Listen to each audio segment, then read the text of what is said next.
In this video, we're going to continue talking about probability, but now we're looking at multi-stage experiments. So we're kind of stepping into the idea that maybe rather than just looking at one thing, one result, we're going to say what happens if we're looking at a couple different things or more. So for this example that we have right up here, we have two spinners, spinner A, spinner B. We'll go ahead and call this one spinner A for the sake of labels and B for this one. Okay.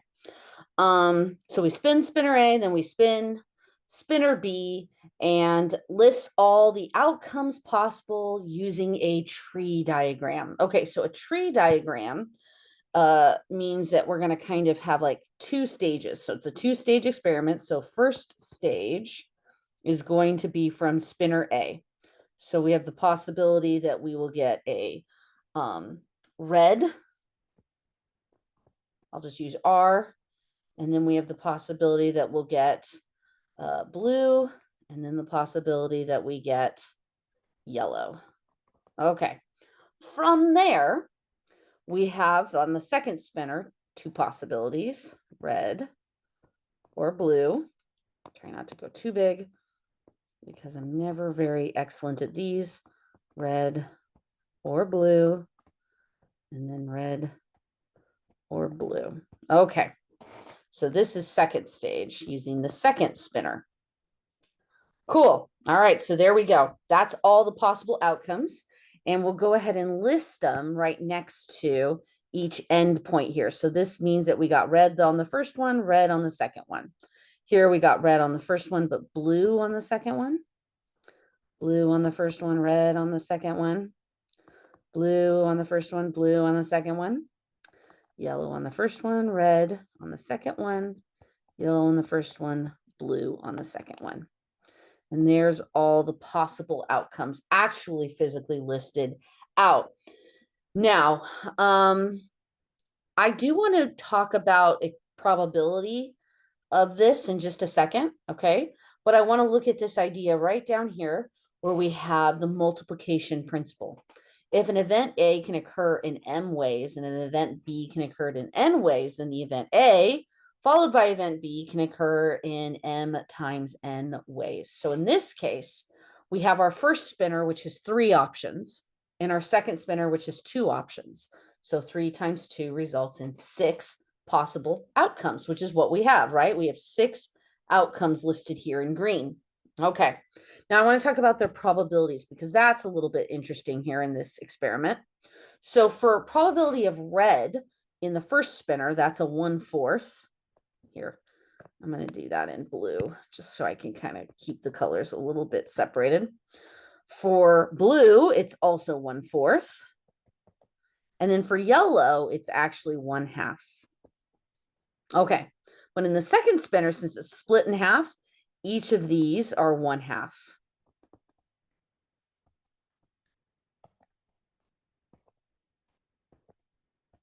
And what's kind of cool is the probability of red here would actually be 1/4 times 1/2, or it has a 1/8 chance of occurring. Red blue would be the same, only because blue is the same chance as red on the first spinner.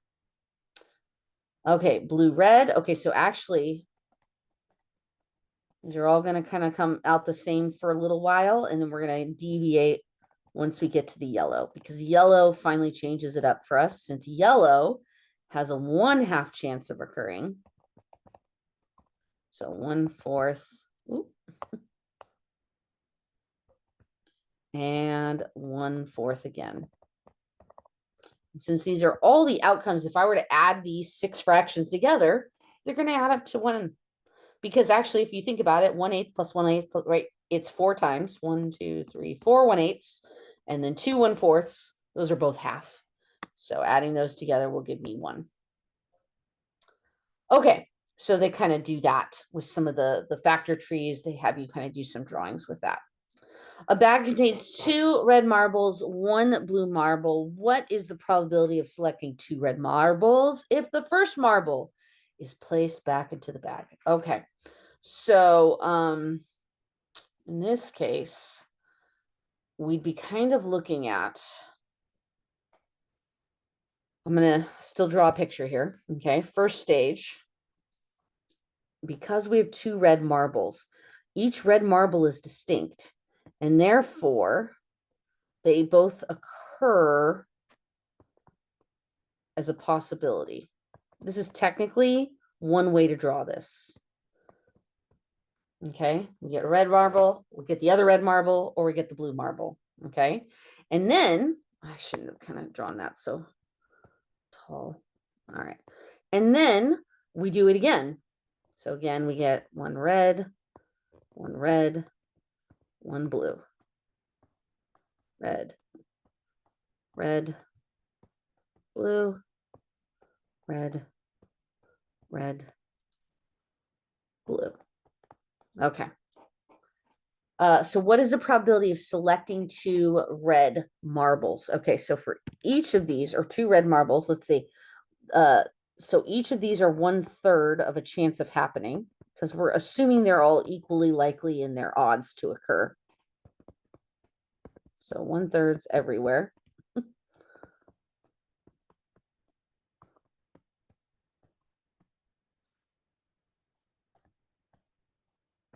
All right. And then right here we have two reds, which would be 1/3 times 1/3. Two reds again here. 1/3 times 1/3 again. We could get two reds right here. So this is blue red, right? Which wouldn't work. Okay. But this one's red again. So 1/3 times 1/3. And then another red, 1/3 times 1/3. And I think that's it. Those are the only red options. Okay. So this is all 1/9. 4 times. So the answer is 4/9. Since out of these, in this case, because they're all equally likely, each odds is 1/9, because there are 9 possibilities here. I didn't list them all out. Here, I'll do that really quick. But there are 9 possibilities. It's a B. Okay. We can change this and simplify this tree. Rather than be counting the two reds twice, we can just say maybe they get red or blue and understand that the odds are possibly different, right? So maybe first one they get red, second one they get blue. So in this one, the odds for red are actually 2/3, where this is only 1/3. And then again, red, blue, red, blue. Okay. And again, 2/3, 1/3.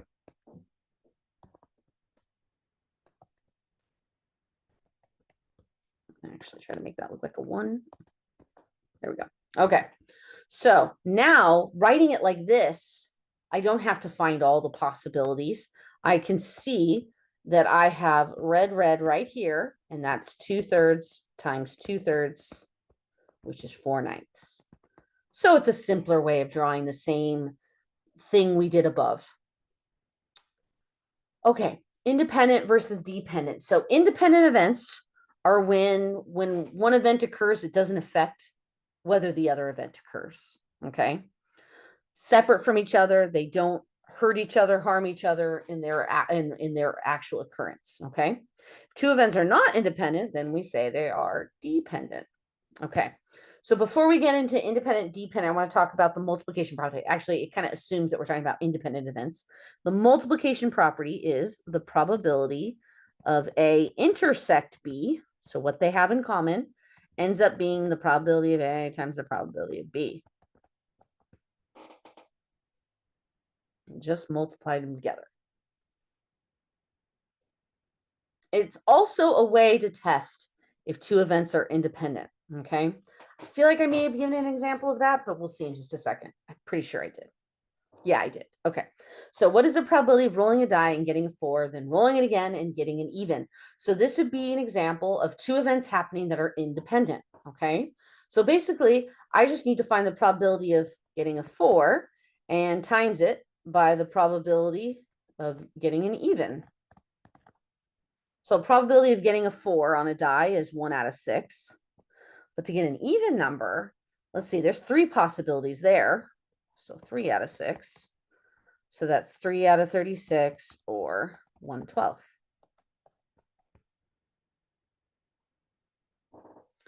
Okay, so from the previous section, we had this problem where we talked about the gender versus whether they were right-handed or left-handed. And we want to know, are the events male and right-handed independent? So basically what we want to do is we want to compare the probability of male intersect right-handed.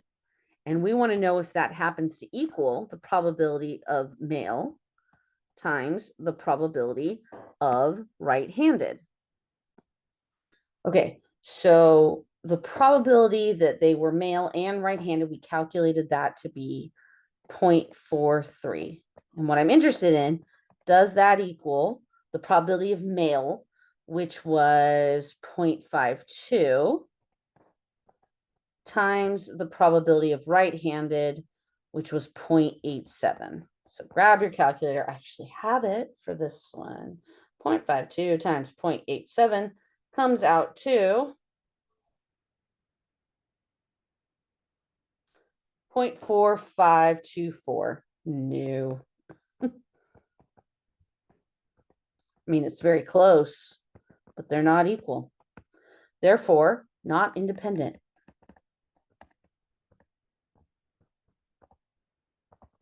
All right, the two events are not independent. We can also use the multiplication rule for dependent events, but you have to adjust them. In fact, the bag example with the 2 red marbles and 1 blue marble actually make a really good example, because you'll notice I kind of did the multiplying even though they weren't independent, right? I went ahead and was like, I calculated it in the simplified version here. Sorry, scroll back up here on the simplified probability tree. I multiplied them, but technically they're not really independent anymore when we kind of change the probabilities there. Oh, wait, no, I take that back. I'm sorry. I take that back. Actually, they're asking, what's the probability that you get 2 red marbles, but they're not putting the first marble back in. There we go. Sorry, my apologies. See that difference? Okay, I'm sorry. I spoke incorrectly. So in this case, we're actually not replacing the second marble. So we're changing the odds then. When you take 1 red out, there's no longer 2 reds left in the bag. There's only 1 red left in the bag, okay? So in that case, if we want to find the probability that we get red the first time and then red the second time, then red. I'm not going to write it like this. That's just terrible writing. Don't do that. Probability for the first time of getting red is still 2 out of 3. But the second time, those odds have now changed. There's only 1 red left in there, and only 2 marbles left in there. So 2/3 times 1/2, that's 2/6 or 1/3 chance. So the odds changed, and I can still use the multiplication rule, but I have to adjust the fact that the odds changed on the second one because the first event did affect it. And so I had to kind of adjust that. Sorry about that. Let's try that again, this time without me boffing the explanation. What is the probability of selecting 2 cards out of a standard deck of cards and getting 2 clubs? So because I don't mention replacing the first card, we can assume when you say draw 2 cards, you don't pull 1 card, put it back in, shuffle, and then do it again, right? Most of the time you grab 2 cards and you have 2 cards in your hand. Okay, so the idea is, what's the probability they're both clubs? Okay, so clubs make up 1 whole suit, and therefore there's 13 of them since there's 52 cards total. Okay, so probability for 1 club, the first one, is 13 out of 52. But to get the second club, We've taken one club away, and we've also taken one card away. So it's 12 out of 51 now. Okay, so grab your calculator. And let's go ahead and multiply that. That comes out to 156 over, I'm actually just doing the multiplying here, 2,652, which does reduce.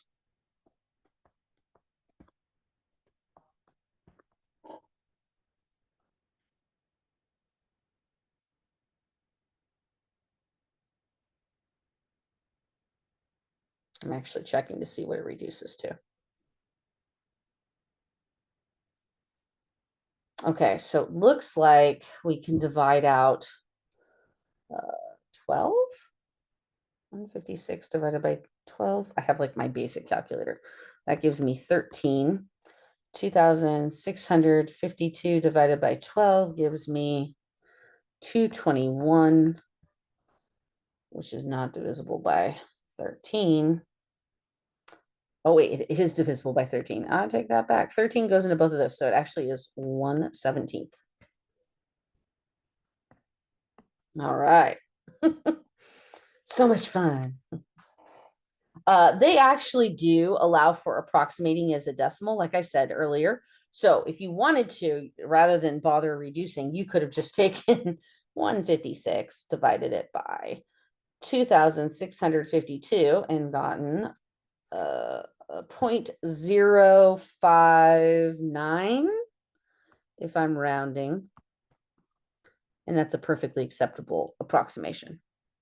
Okay, two face cards. So face cards are literally cards that have faces on them. So that qualifies as the jack, the queens, and the kings. And there's one in each suit. Okay, and there's 4 suits total. So that means there's 12 face cards. So if we take one out, we only have 11 left, 51 cards. So let's see, that's going to be 132, also out of 2,652. And let's go ahead, we'll decimal approximate this time. Let's just jump to that. Plug in your calculator. You should get 0.050, right? If we're rounding, and you can put the extra 0 or not, it's okay. You just write 0.05. All right. 2 red cards. Okay, so 2 red cards. Red is half the deck. So we're saying then 26 out of 52 on the first one. And then the second one would be 25 out of 51. So 26 times 25, that's 650 out of 2,625, which is approximately 0.245. All right. Now we're going to kind of backtrack to complements that we talked about earlier. Complements were when one event has certain outcomes. The complement is all the other outcomes, the opposite of that event. Okay. So we can use complements to find probabilities like I did before. So if a die is tossed 4 times, what is the probability of getting at least 1 6? So 4 times in a row, right? You get 1, 2, 3, 4, 5, or 6, and then you do it again, and you get 1, 2, 3, 4, 5, or 6, and then you do it again. All right. Okay. So this is kind of hard to calculate because getting at least 1/6, that would take a long time to figure out. It's easiest for us to calculate using the complement of what they are asking here. Okay. So the complement of this in words is that you would get no 6s. Okay. That's the opposite of this event. Getting at least 1 6 means you get 1 6 or maybe 2 6 or maybe 3 6 or maybe all 4 of them come out 6. But the complement of that is that you get no 6s at all. Okay. So if I want to find the complement of no 6s, All right. Basically, that means that all the other options are allowed. And so they could get 1 through 5, right? Out of 6 total possible. And we're doing this 4 separate times. Okay, so that comes out to 625 over 1296. And if you put that in the calculator, that's about 0.48. So the probability of not getting a 6 is about 48%. Okay. So the probability that one of them does come up 6 is the complement of this. So we could take 1 minus, 0.48, and like writing the answer because my brain sees it. And that gives us 0.52. So that is the probability that we will get at least one of them comes out 6. Okay, let's look at another example. 10 teachers have volunteered for a committee. 7 are women, 3 are men. Excuse me. If 3 people are chosen randomly, what's the probability at least one of them is a man? It's easier to think of it in terms of a complement. All right. Because if at least one of them is a man, the complement would be that none are men. No men at all. So the probability of that would be, okay, so we're picking from the women then. So we'd have 7 out of 10 for the first woman, but then we have to actually decrease each time because that first woman can't count 3 times, right? So unlike the dice, which still resort back to the 6, because those were all independent, okay? These are not. When you choose one person and remove them from the group, the odds have now changed, okay? So that means that the next person would be, or next woman would be 6 out of 9, and then 5 out of 8. And let's see, multiplying that. Sorry, my thing closed. 42 times 5. 210 out of 720, which comes out to about 0.29.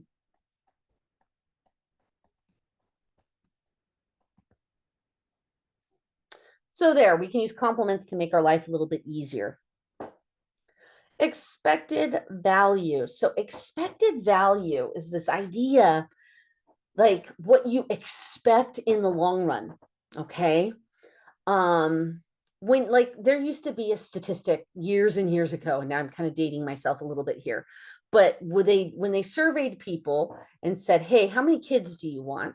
It used to say 2.5. They don't really mean 2.5 children, right? You don't want 2 children and then a half child, like one cut in half or something horrible like that, right? No, what you're saying is most people answered between 2 or 3 children. Okay, that's an expected value. It's the idea that you look at like a lot of something happening or long term or repeating something over and over again and kind of seeing what the result comes out to at the end. I'm going to loosely write the formula on this. The book has kind of a formalized version, but I kind of like to think of it more like this. So the idea is that we have this outcome that we're interested in. And typically it's like a value, an amount, and we times it by the probability of that outcome. Okay. So for example, let's say we have a lottery ticket. A lottery ticket is a great example of expected value. If you buy a bunch of lottery tickets, which there are people who do, right? In the long run, we know that sometimes they're going to win and a lot of times they're going to lose. And the question is their winning going to be enough to compare to all the losing? Okay. This is an opportunity for expected value to kind of help us answer this question. So let's find the expected value. So each of these are the outcomes we're interested in and their probabilities. So we're going to times each prize value by their probability.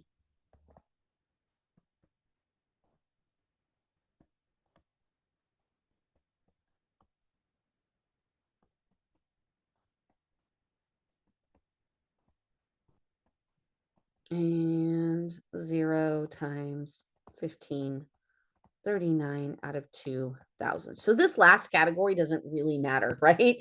Because whenever you times a number by 0, it goes away. So I'm just going to kind of ignore that. Okay. So let's see.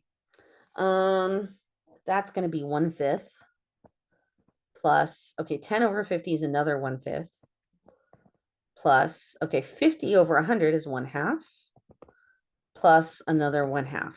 Okay. So here, plug that into my calculator and let's get a decimal because a decimal makes sense as we're talking about money. Okay. So